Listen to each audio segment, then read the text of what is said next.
हाय दोस्तों, कैसे हैं आप लोग। एक नंबर शानदार मज़े में।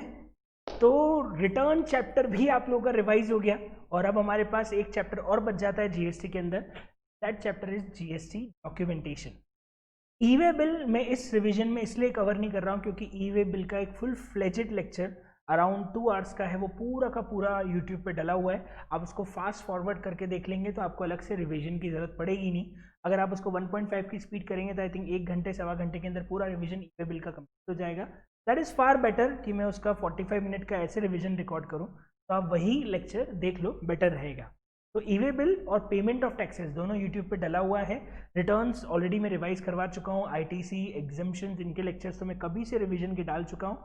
तो एक और चैप्टर हमारा बच जाता था, that chapter is GST documentation, और उसका अब हम रिवीजन करना चालू करते हैं। चलिए तो स्टार्ट करते हैं। जीएसटी डॉक्यूमेंटेशन के नोट्स आपको नीचे डिस्क्रिप्शन में मिल जाएंगे।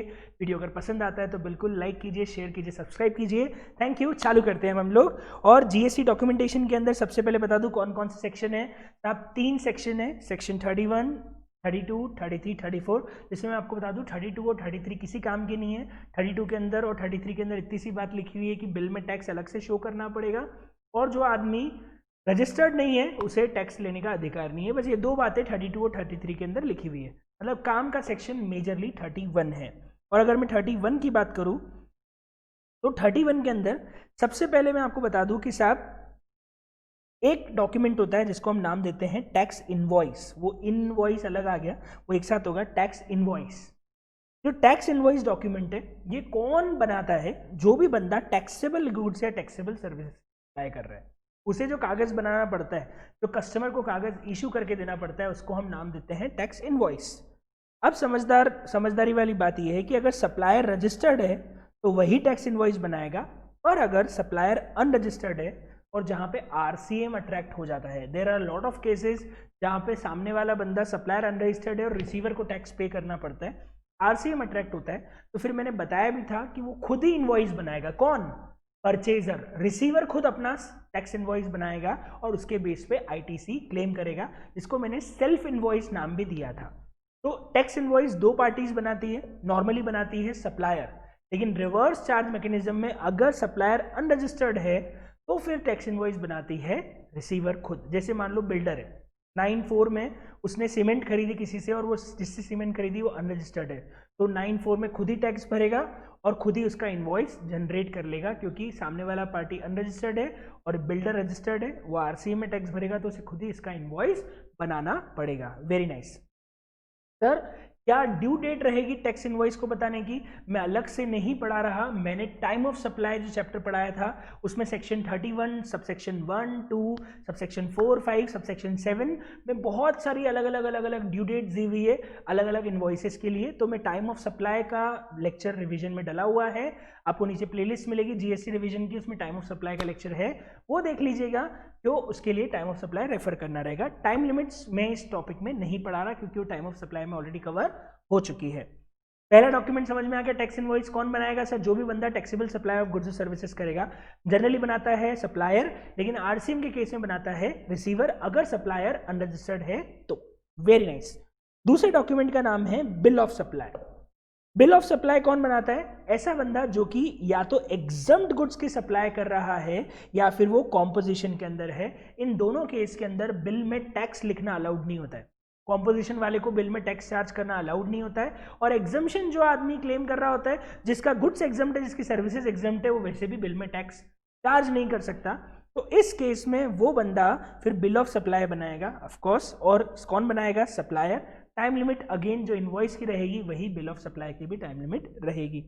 Very important point. अब सुनना, टैक्स इनवॉइस और bill of supply generally sale का बिल है साहब। अगर मैं टैक्सेबल गुड सेल कर रहा हूं तो इनवॉइस बनाऊंगा, अगर मैं एग्जाम गुड सेल कर रहा हूं तो मैं बिल ऑफ सप्लाई बनाऊंगा। एक मजेदार बात, अगर मैं किसी अनरजिस्टर्ड पार्टी को माल बेच रहा हूं और बिल 200 रुपये से कम का है, तो मैं चाहूँ तो 200 रुपये से कम के छोटे छोटे बिल ना बना के उस दिन का पूरा बिल कंसोलिडेट एक साथ बना दूँ। मतलब मैं एक छोटी सी रेस्टोरेंट या एक छोटा सा कैफे चलाता हूँ, 25-25, 40-40 रुपये की कॉफ़ी बेचता हूँ। अब मेरे पास एक ग्राहक आया, एक कॉफ़ी दो, 2 कॉफ़ी दो, सबके में बिल तो अलग अलग बना नहीं सकता। तो अगर मैं किसी अनरजिस्टर्ड पर्सन को सेल कर रहा हूँ, जिसको आईटीसी से कोई मतलब नहीं, जिसको बिल से कोई मतलब नहीं है, तो उस केस में अगर इन्वॉइसेस 200 रुपये से कम के हैं तो जितने भी इन्वॉइसेस 200 रुपये से कम के हैं उन सबका मैं एक कंसोलिडेटेड इन्वॉइस तैयार कर लूँगा और वही इन्वॉइस जो है दिन भर के लिए वैलिड माना जाएगा। Very nice. अगला डॉक्यूमेंट है डेबिट नोट।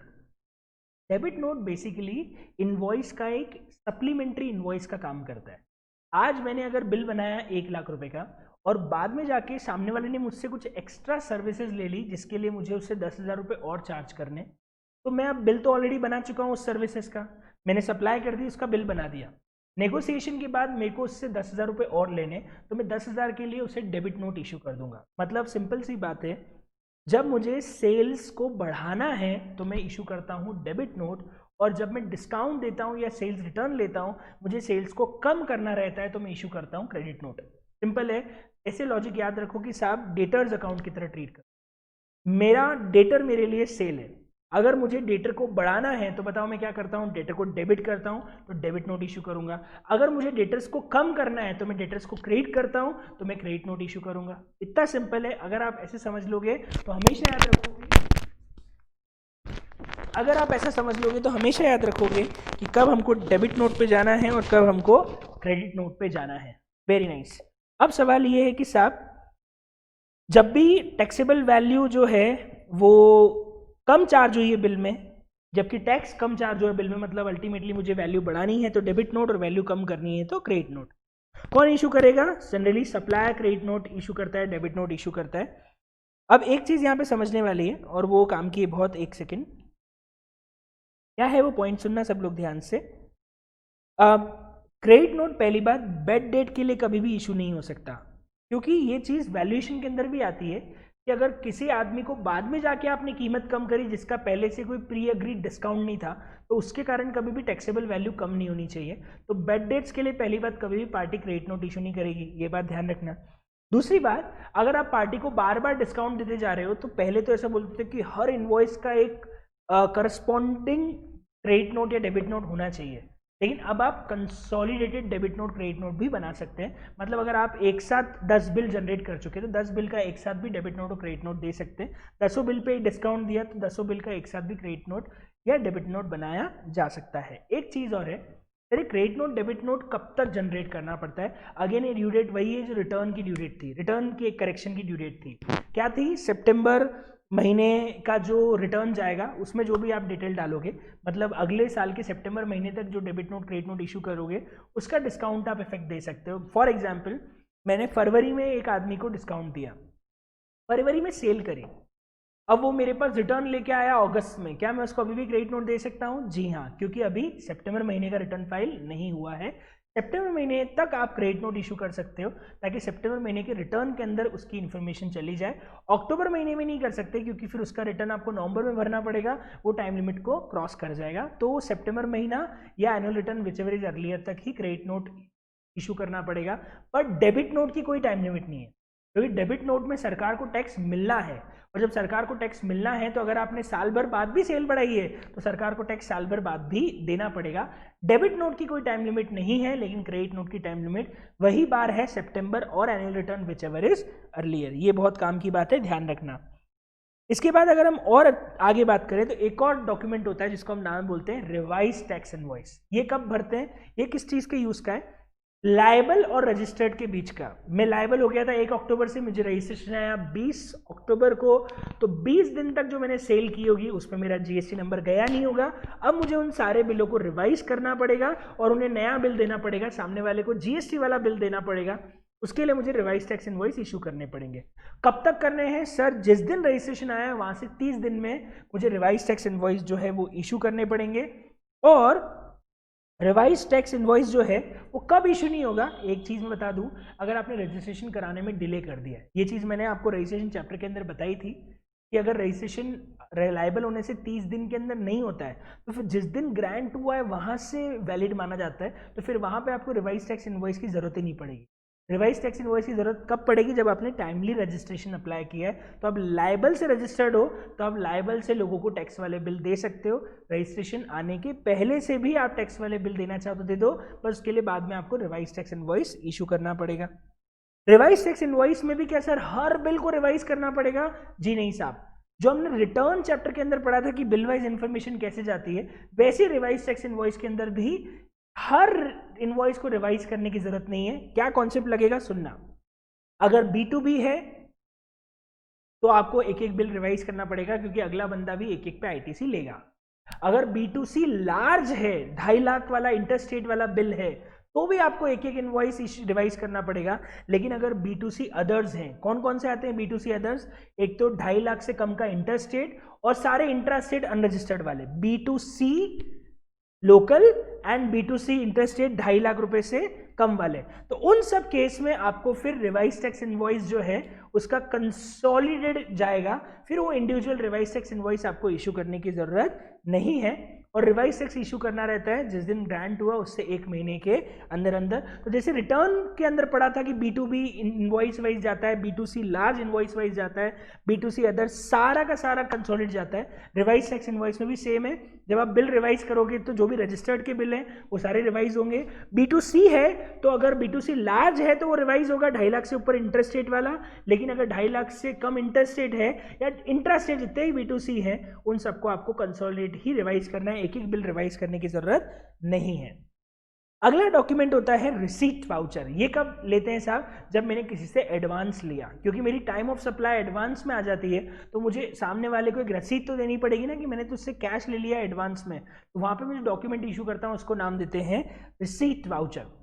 रिसीट वाउचर के लिए 2 काम की बात है, अगर एडवांस लेते समय रेट ऑफ टैक्स नहीं पता तो हमेशा 18% मानना, और एडवांस लेते समय अगर नेचर ऑफ सप्लाई नहीं पता तो हमेशा IGST चार्ज करना, इंटर स्टेट सप्लाई मानना। ये 2 बातें रिसीट वाउचर के लिए काम की है।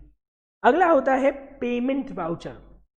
ये किनको करना रहता है, जो लोग RCM में रहते हैं। रिवर्स चार्ज वालों में भी टाइम ऑफ सप्लाई पेमेंट पे आ जाता है, तो जब वो रिवर्स चार्ज मैकेनिज्म में टैक्स भरेगा, कौन, सप्लायर है रिसीवर, रिसीवर, तो इन दैट केस रिसीवर को पेमेंट वाउचर इशू करना पड़ेगा ये बताने के लिए कि हाँ मैंने पेमेंट एडवांस में कर दिया है, उसका टैक्स भी मैं इसी महीने में भर दूंगा। इसके लिए जो मुझे डॉक्यूमेंट इशू करना पड़ेगा उसको हम नाम देते हैं पेमेंट वाउचर। अगला वाउचर होता है रिफंड वाउचर। और रिफंड वाउचर का क्या यूज है, रिफंड वाउचर का बड़ा सिंपल यूज है कि साहब मैंने किसी को एडवांस लिया और उसको रिसीट वाउचर दे दिया, सामने वाले ने मुझे ऐसा का ऐसा एडवांस जो है वो रिफंड करना पड़ा सामने वाले को, क्योंकि सामने वाले ने मुझसे सप्लाई भी नहीं ली, ना बिल बना, ना सप्लाई हुई, ना बिल बना, ना सेल हुई, ना कुछ हुआ, पैसा एडवांस आया और ऐसा का ऐसा देना पड़ गया। तो मैं एडवांस वाउचर इशू कर चुका हूं, टैक्स लायबिलिटी क्रिएट कर चुका हूं, मैं रिफंड वाउचर इशू करके उसकी टैक्स लायबिलिटी को खत्म कर दूंगा। तो रिसीट वाउचर को काटता है रिफंड वाउचर। आया समझ में? Very nice. एक और डॉक्यूमेंट है जिसका नाम है डिलीवरी चालान। ये कब जनरेट होता है, जब माल का मूवमेंट हो रहा है लेकिन आप इनवॉइस नहीं इशू कर पा रहे हो, क्योंकि या तो LPG गैस की क्वांटिटी अभी मालूम नहीं है तो आप इनवॉइस बाद में इशू करोगे, या फिर जॉब वर्क पे माल जा रहा है सप्लाई नहीं है, या फिर कोई भी ऐसे कारण से ट्रांसपोर्ट हो रहा है जो सप्लाई नहीं है, जैसे सेल ऑन अप्रूवल हो गया या और कोई नोटिफाइड केस है। तो इन सब केस में, या फिर मान लो आपकी पेंटिंग्स हैं जो एग्जीबिशन, नीचे मैंने येलो में उसको मार्क भी किया है, या ज्वेलरी वाला ज्वेलरी दिखाने कहीं ले जा रहा है, पेंटिंग वाला एग्जीबिशन में पेंटिंग लगाने ले जा रहा है, इन सब केस में there is a movement of goods but it is not a supply. In all these cases we have to generate a document that is called delivery challan in a lieu of invoice.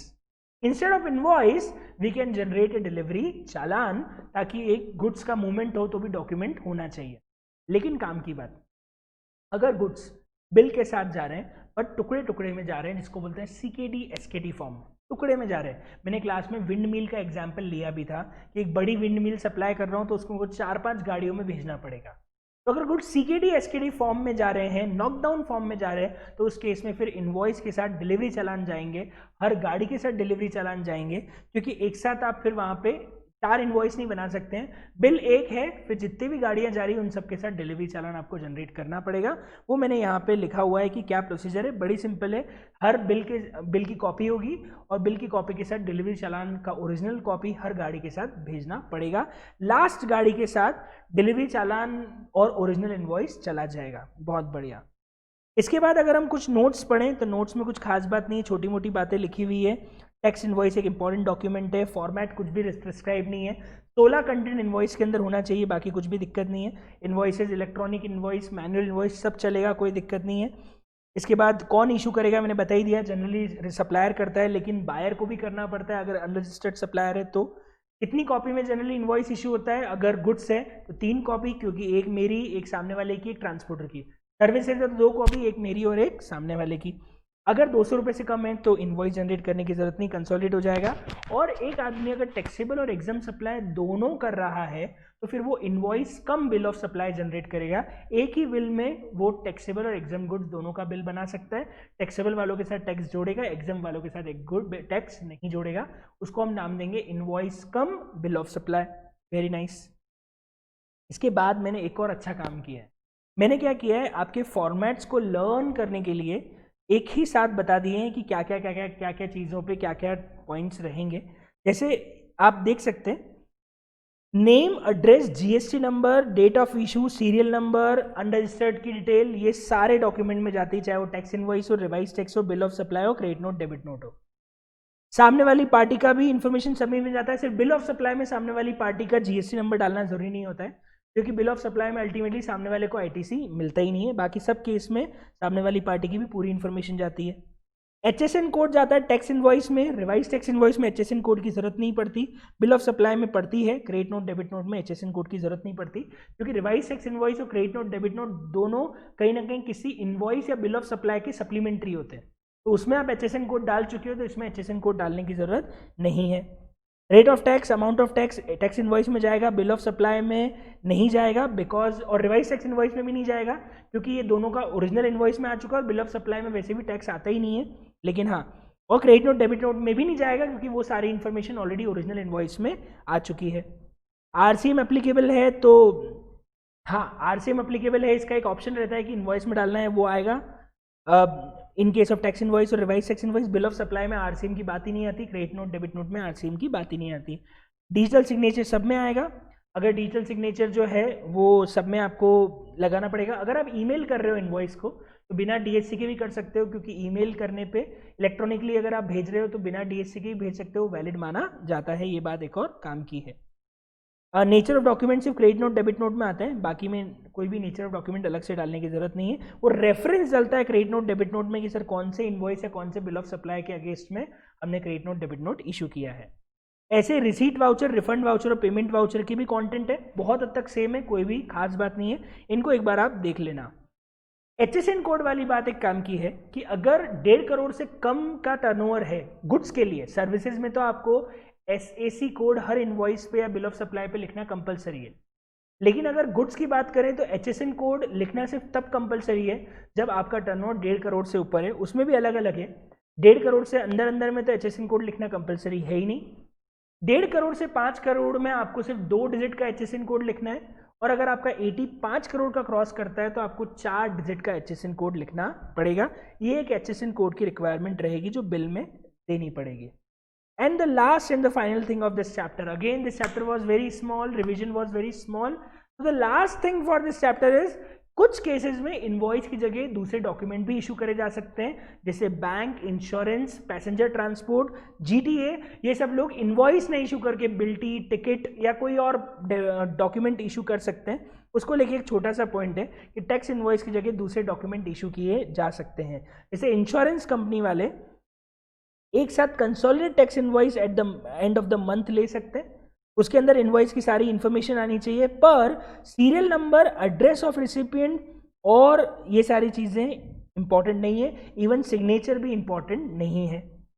अगर कोई GTA है, transporter है, तो बिल्टी issue कर सकता है। उस बिल्टी में name of consignor, consignee, gross weight, registration of vehicle, place of origin, destination, GST number और बाकी सारे इनवॉइस के डॉक्यूमेंट आने चाहिए। उसे अलग से इनवॉइस इशू करने की जरूरत नहीं है। अगर कोई पैसेंजर ट्रांसपोर्ट है, एयरलाइन कंपनी है, रेलवे टिकट है, तो वो टिकट इशू कर सकती है, उसे इनवॉइस मानेंगे, बस उसमें डॉक्यूमेंट्स की सारी इन्फॉर्मेशन होनी चाहिए। सीरियल नंबर और एड्रेस और सिग्नेचर अगेन इंपॉर्टेंट नहीं है। तो ये कुछ ऐसे सेक्टर्स हैं जहाँ पे उनको कुछ रिलीफ दिया गया कि आप इनवॉइस की जगह ये सारे डॉक्यूमेंट भी इशू करना चाहें तो कर सकते हैं। बताओ समझ में आया? तो वेरी नाइस, हमारा जीएसटी डॉक्यूमेंटेशन चैप्टर भी हो जाता है पूरा का पूरा खत्म। आई होप आपको बहुत शॉर्ट में मेजरली सारी चीजें समझ में आ गई होगी। Thank you so much. आज का डिस्कशन हम यहीं पे ख़त्म कर रहे हैं, बाकी डिस्कशन करेंगे हम आगे के लेक्चर्स में। हम और रिविजन्स करेंगे, अगर कुछ रह गया होगा तो वो भी मैं सब आपको रिवाइज करवा दूंगा। I hope you enjoy the revision, मज़ा आया होगा आपको। Thank you so much, good day, enjoy, bye bye, thank you.